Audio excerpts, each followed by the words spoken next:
السلام علیکم، پاک وائس اسٹوریز میں آپ سب کا خوش آمدید۔ تو چلتے ہیں قسط نمبر 58 کی طرف۔ ایمن باپ کی انگلی تام کر باہر نکل گئی تھی۔ اموریا اور عروسہ بھی نیپکن سے ہاتھ پوچھ کر بلند آواز میں خدا حافظ کہتے ہوئے باہر نکل گئی تھی۔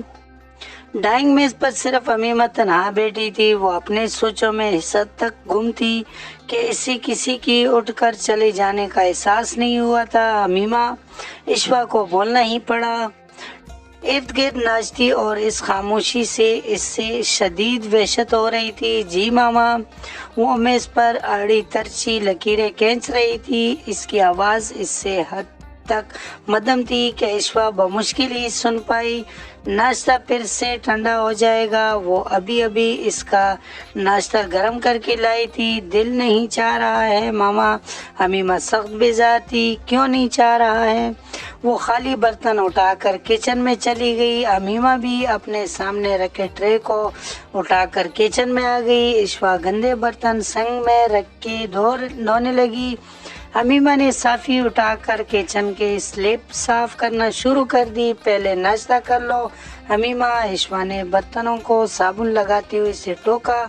آپ نے ناشتہ کیا ہے؟ وہ سوالیہ نظروں سے ماں کا چہرہ تکتے ہوئی بولی۔ اشوا نے بے ساختہ نظر چرا لی۔ اب وہ اس سے اپنی خرابی طبیعت کا بھلا کیا بتاتی؟ انڈا پراٹھا کھانے کو تو دل بالکل جی نہیں چاہ رہا ہے۔ امیمہ نے سلیب صاف کر کے چولہے پہ رگڑ کر ان کے چکناہٹ دور کر دی تھی۔ اب وہ ہاتھ دھونے کے بعد بریڈ کے پیس نکال کر سینگنے لگی، ساتھ تازہ چائے بھی بنا رہی تھی۔ اشوا نے سمجھا شاید وہ اپنے لیے کچھ الگ سا ناشتہ بنانا چاہتی ہے۔ امیمہ نے بہت اہتمام کے ساتھ سلائس پر پنیر، جام اور شہد کی تہ لگائی تھی۔ چائے مگ میں ڈالی۔ پھر وہ اشوا کا گیلا ٹھنڈا ہاتھ تھام کر کرسی تک لے آئی۔ یہاں بیٹھیے اور ناشتہ کیجیے۔ وہ سلائس اس کے ہاتھ میں زبردستی تھما کر بولی، اگر دل نہ چاہے انڈا پراٹھا کھانے کو تو کبھی کبھی اپنے پسند کے مطابق بھی مینیو ترتیب دے دیا کرے۔ سیانی بھی۔ اشوا کھل کر مسکرا دی۔ ویسے یہ پنیر اور جیم کا مکسچر کافی ٹیسٹی ہے۔ اس نے بھوک نہ ہونے کے باوجود 2 سلائس رغبت سے کھا لیے تھے اور اب وہ تیسرا سلائس اٹھا رہی تھی۔ تم بھی لو نا۔ وہ بہت ہی میٹھی نظروں سے اپنے ہمدرد اور حساس طبیعت کی بیٹی کو دیکھ رہی تھی۔ ایسے مضبوط ستونوں کے باوجود بھی وہ خود کو کمزور عمارت سمجھتی تھی۔ بھلا کیوں؟ اس قدر خلوص اور محبت کے باوجود بھی دل میں اور محبت میں انڈا پراٹھا لوں گی۔ وہ اپنے ٹرے اٹھا لائی۔ بہت دنوں بعد اشوا نے ایسا مزیدار ناشتہ کیا تھا، ورنہ تو بچوں کا بچہ کچا کھا کر ہی صبر شکر لیتی۔ میرا خیال ہے کہ میں آئندہ آپ کو ناشتہ کروا کے ہی اسکول جایا کروں گی۔ امیمہ نے اپنا نیک خیال ظاہر کیا تھا۔ چائے کے سپ لیتے اشوا مسکرا دی۔ ماما، آپ کو اپنی ہیلتھ کے لیے ضرور کانش ہونا چاہیے، کیونکہ آپ ہے تو ہم ہیں۔ امیمہ بھی ماں کے فرحت بھری کمپنی کو بہت انجوائے کر رہی تھی۔ اشوا نے اس بات میں سر ہلایا، یقیناً وہ بھابھی بیگم کی مہربانی سے ماں کے موجودہ حالت سے اچھی طرح سے آگاہ ہو چکی تھی، تاہم فطری جھجک کے باعث وہ ماں سے کھل کر یہ نہیں کہہ سکتی تھی کہ وہ ان دنوں آرام کرے۔ وہ تو اشوا سے یہ بھی نہیں کہہ سکتی تھی کہ ان دنوں میں وہ گھر رہنا چاہتی ہے تاکہ ماں کا گھریلو امور میں ہاتھ بٹا سکے۔ ماما، ایک بات کہوں؟ اس نے کچھ جھجکتے ہوئے اشوا سے اجازت لینا چاہی۔ بولو بیٹا، اس میں پوچھنے والی کیا بات ہے؟ اشوا ناشتہ کر چکنے کے بعد پھر سے صفائی ستھرائی میں مصروف ہو گئی تھی۔ امیمہ نے بھی ڈسٹنگ والا کپڑا اٹھا لیا تھا۔ اب وہ رگڑ کر ڈرائنگ میز صاف کر رہی تھی۔ ماما، پاپا آپ کا خیال نہیں رکھتے؟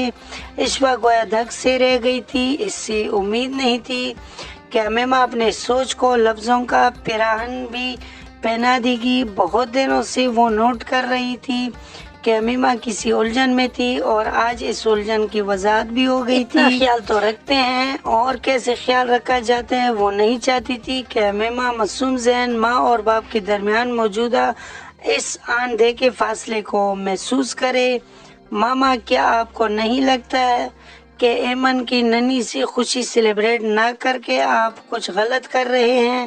وہ دھیرے دھیرے موضوع کی طرف آ ہی گئی تھی۔ اس کا انداز بلا کا پرسوچ تھا، شاید ہاں ایشوا کو تسلیم کرنا ہی پڑا۔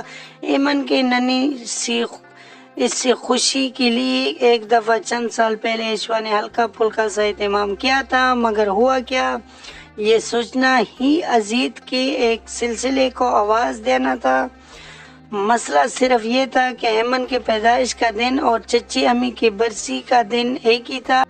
سالگرہ منانا کوئی اتنا ضروری بھی نہیں تھا، مگر جو ایمن بڑی ہوتی جا رہی تھی اس بات کو واضح محسوس کرنے لگی تھی۔ اپنی سہیلیوں کے علاوہ جب گھر میں عروسہ یا پھر اموریہ اور امیمہ کے برتھ ڈے دھوم دھام سے منائی جاتی تو ایمن کا احساس ہونا بھی بنتا تھا۔ وہ کئی مرتبہ اس موضوع پر ایشوا سے معصومانہ سے لڑائی بھی کر چکی تھی اور اسی خوشی کو مد نظر رکھتے ہوئے ایشوا نے قرآن خوانی اور نیاز وغیرہ بانٹنے کے بعد چپکے سے کیک بھی منگوا لیا۔ چاٹ اور بریانی کے ساتھ آئس کریم کے علاوہ ایمن کا فیوریٹ پیزا بھی منگوانے سے پہلے ایمن بھی خوشی خوشی تیار ہو گئی، مگر ہوا کیا؟ سب سے پہلے تو عروسہ میز پر سجے چھوٹے سے پائن ایپل کیک کو دیکھ کر دنگ رہ گئی تھی، اور پھر جو اس نے رونا شروع کیا تو اس کے آنسوؤں میں عمر اور ایشوا دونوں ہی بے کر رہ گئے۔ ادھر ایمن ہکا بکا کھڑی تھی۔ عمر نے آؤ دیکھا نتاؤ لہرا کر ایک زوردار قسم کا تھپڑ ایشوا کے منہ پر دے مارا۔ امید ہے آپ لوگوں کو یہ سٹوری کا کیس پسند آیا ہوگا۔ اگر پسند آئے تو ویڈیو کو لائک کر لے، کمنٹ میں اپنے رائے کا اظہار ضرور کر لینا اور چینل کو سبسکرائب کر لے، بیل نوٹیفیکیشن کو آن کر لے تاکہ ہمارا آنے والا کیس آپ کو بآسانی پہنچ سکے۔ اگلے کیس میں پھر انشاءاللہ ملاقات ہوگی، تب تک کے لیے دے اجازت، اللہ حافظ۔